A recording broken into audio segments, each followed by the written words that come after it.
இவங்க ஆண்டது பத்தாதா? இப்படி தவிக்கிறாங்களே நம்ம மக்கள், அது பத்தாதா?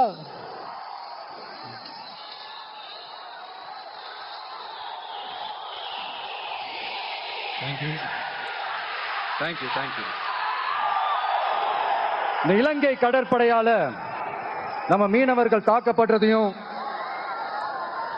அதுக்கான காரணத்தை பத்தியும் அதுக்கான தீர்வை பத்தியும் நான் மதுரை மாநாட்டிலே நான் பேசியிருந்தேன். அது ஒரு தப்பா?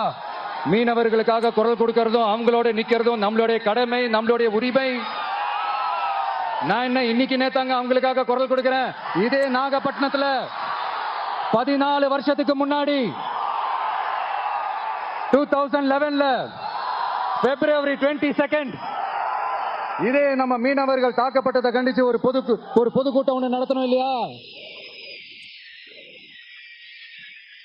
இந்த விஜய் களத்துக்கு வர்றது ஒண்ணு புதுசு இல்ல கண்ணா. எப்போ வந்தாச்சு. என்ன ஒண்ணு, முன்னாடிலாம் விஜய் மக்கள் இயக்கம் என்ற அந்த இயக்கமா வந்து நிற்போம். இப்ப தமிழக வெற்றி கழகம் என்ற அந்த ஒரு அரசியல் இயக்கமா வந்து நிக்கிறோம். அவ்வளவுதான் வித்தியாசம். அன்னைக்கும் சரி, இன்னைக்கும் சரி, இனிமேலும் சரி, மக்களுக்காக மக்களோட நிக்கிறது தான். இது புரிய வேண்டியவங்களுக்கு புரிஞ்சா சரி.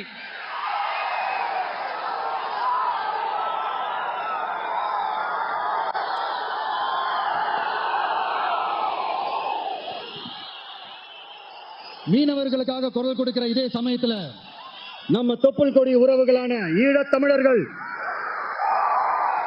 அவங்க இலங்கையில இருந்தாலும் உலகத்துல எந்த மூலையில இருந்தாலும் தாய் பாசம் காட்டின தலைவனை இழந்து தவிக்கிற அவங்களுக்காகவும் குரல் கொடுக்கிறது, அவங்களுக்காகவும் நிக்கிறது நம்மளோட கடமை இல்லையா? மீனவர்களோட உயிர் எந்த அளவுக்கு முக்கியமோ அந்த அளவுக்கு ஈழத் தமிழர்களோட அவங்களுடைய கனவுகளும் அவங்களுடைய வாழ்க்கையும் நமக்கு ரொம்ப ரொம்ப முக்கியம். நம்ம மீனவர்கள் படுற இந்த கஷ்டத்தை எல்லாம் பார்த்து ஒரு பெருசா ஒரு கடிதம் ஒண்ணு எழுதிட்டு அதுக்கப்புறம் கப்சிப்னு சைலண்டா போறதுக்கு நாம ஒண்ணு இந்த கபட நாடக திமுக அரசும் கிடையாது.